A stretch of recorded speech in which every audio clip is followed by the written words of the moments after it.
York. Broadcasting across the world. Welcome to the Muscle Blueprint Podcast with your host, Matt Mastro, here to motivate, stimulate, and activate your best life. Let's go. What's up, guys? Welcome back to another episode of the Muscle Blueprint. On today's episode, we're going to talk about how not every one of your workouts is supposed to kick your ass. So a lot of times we get caught up in this theory, this idea that every time you hit the gym or every time that you're doing any type of exercise, you should feel sore, you should be sweating bullets, you should be tired, you should leave there with just nothing left in the tank. And that's not what real training is about. That's not what your workout should always look like. There's a time and place for that, don't get me wrong, it happens. There's times you leave the gym and you know you kicked your own ass. That's great. It is meant to happen every now and again. Not all of your workouts need that type of intensity. Because if you're doing that 5 days a week, I promise you that you are putting yourself through hell. To the point where when your body's that tired, how do you expect it to recover? How do you expect it to build back better? How do you expect it to get stronger? It really cannot do that because it needs time to recover and it needs some lighter actions as well that are less intense to continue to stimulate those muscles without putting them through absolute hell. So what we need to do also is focus on the fact that what works is what scientifically is meant to work. Sometimes we need to go slower to see bigger gains.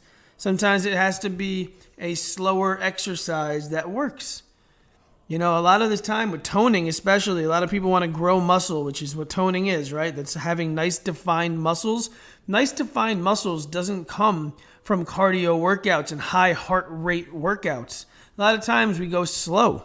I know I was training one person in my gym, and when I was training her, she'd leave the gym and be like, well, I'm not really sweating that much. Like I got a good workout and I feel good, but I'm not really, I'm not drenched. Like usually when I leave the gym, I'm drenched in sweat.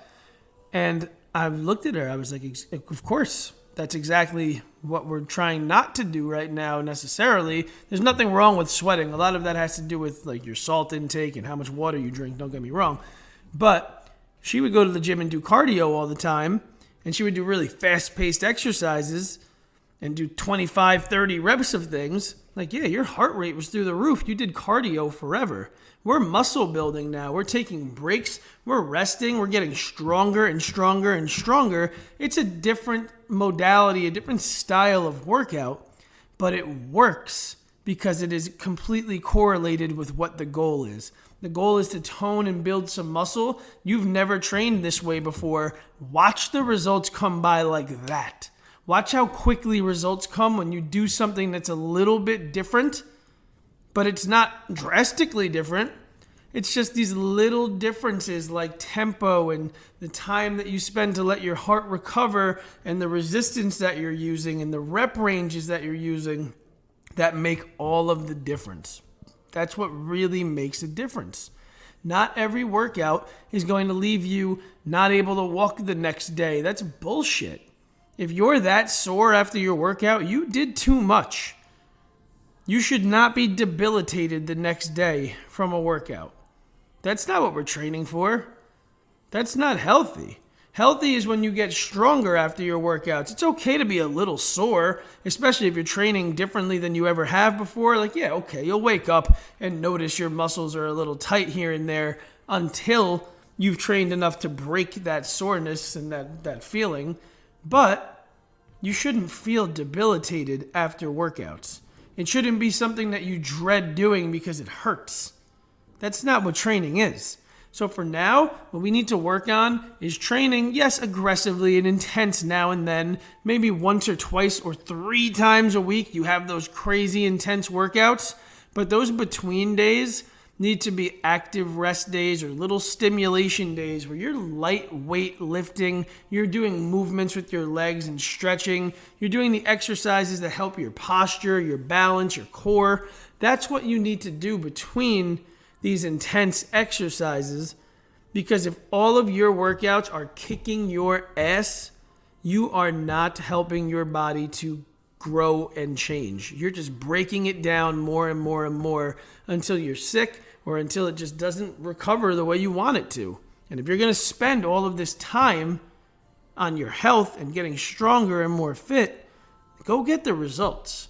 Let's do what works. Let's do what's going to give me results, not just do something because it is going to kick my ass every day. There's no reason for that. There's no reason to completely hurt yourself and kick your own ass every single time. Here's how we got to change it. Like I said before, if you're going to work out really aggressively on a Monday, right? You did a hard leg day. Now on Tuesday, if you want to do another intense workout, it better not be on your legs again. You can't overtrain those things. So now it's like, all right, you went intense on Monday. Then on Tuesday, you gave yourself a little active rest. You walked around. You did some lightweight upper body movements. Good. Okay, now Wednesday, you go intense again, right? You did a nice intense full body workout. Hit everything again. Great. Now on Thursday, you're going nice and light again. Just stimulating the muscles, hitting those lagging muscles a little bit. 20 reps, 15 reps of things, just touching it up. Friday's a little moderate day, right? Somewhere in the middle. You're going heavy, but not too heavy.